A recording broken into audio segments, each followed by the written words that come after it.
বর্তমান সরকারের আমলে আইন শৃঙ্খলা পরিস্থিতির গুরুতর অবনতি হয়েছে। তবুও আমি মনে করি তাদের সদিচ্ছা রয়েছে।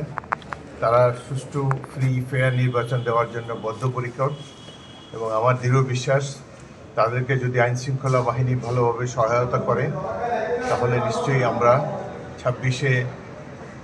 2026 সালের 12ই ফেব্রুয়ারি তারিখে একটি সুষ্ঠু নিরপেক্ষ গ্রহণযোগ্য একটি নির্বাচন আমরা পাব। এই নির্বাচনের জন্য গত 17 বছর ধরে বাংলাদেশের জনগণ অপেক্ষা করে আছে। নির্বাচনের আগে বেশ কয়েকটি প্রহসন মঞ্চস্থ হতে আমরা দেখেছি।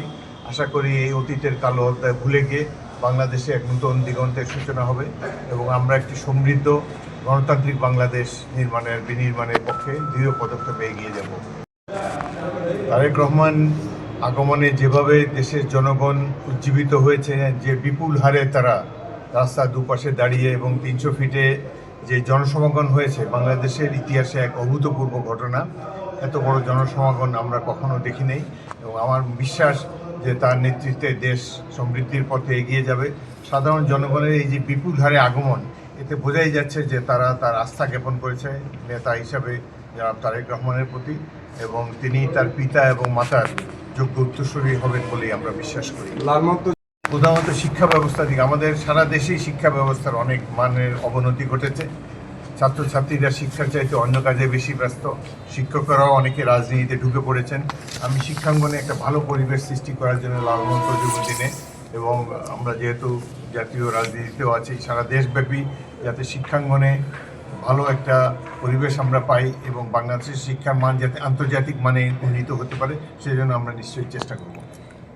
প্রথমে আমরা আশা করব নতুন প্রজন্ম। বর্তমানে ইতিমধ্যে এই মাফিয়া সরকারের আমলে মাদকের প্রসার হয়েছে ব্যাপক।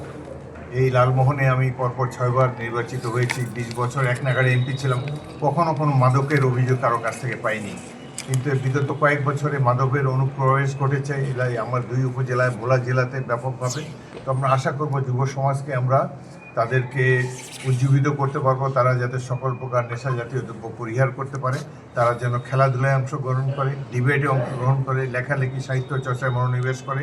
আমরা একটি কালচারাল উন্নত বাংলাদেশ গড়ে তুলতে চাই এবং এই যুবকরাই তার নেতৃত্ব দেবে, এটাই আমি আশা করি। আমরা স্বাধীনতা সার্বভৌমত্ব যদি অক্ষুণ্ণ রাখতে হয়, প্রতিবেশী রাষ্ট্রে দাদাগিরির হাত থেকে যদি মুক্ত থাকতে হয়, তাহলে আমরা আশা করব জনগণ বিএনপিকে বেছে নেবে রাষ্ট্র পরিচালনার জন্যে। কারণ বিএনপি একটি অভিজ্ঞ রাজনৈতিক দল, যারা অতীতে 4বার রাষ্ট্র পরিচালনার দায়িত্ব পেয়েছে। আমাদেরই রয়েছে সেই অভিজ্ঞতা এবং শহীদ রাষ্ট্রপতি জিয়াউর রহমানের দল বিএনপি। স্বাধীনতা সার্বভৌমত্ব আমাদের সবচাইতে বড় অগ্রাধিকার। আমরা এই দেশে যে পরিস্থিতি থাকি না কেন, স্বাধীনতা সার্বভৌমত্বকে কখনো কম্প্রোমাইজ হতে দেব না এবং আমরা আমাদের নেতা স্বাধীনতার ঘোষণা দিয়েছেন। সুতরাং স্বাধীনতার সুবর্ণ পথ ধরে আমরা উন্নয়নের পথে এগিয়ে যাব।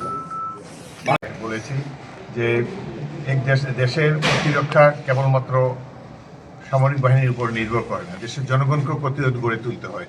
আমরা চেষ্টা করব যাতে করে এই তরুণ ছাত্ররা স্কুল কলেজে যারা পড়ে তাদেরকে স্বল্পকালের জন্য সামরিক প্রশিক্ষণ দিতে আমরা চেষ্টা করব, যাতে করে যদি কখনো এই ধরনের সময় আসে, আমাদের সিকিউরিটি যদি থ্রেটেন্ড হয়, তখন আমরা সামরিক বাহিনীর পাশাপাশি ছাত্র যুবকের দলও যাতে দেশ রক্ষায় অংশগ্রহণ করতে পারে, সেজন্য তাদের উপযুক্ত প্রশিক্ষণ আমরা দেব।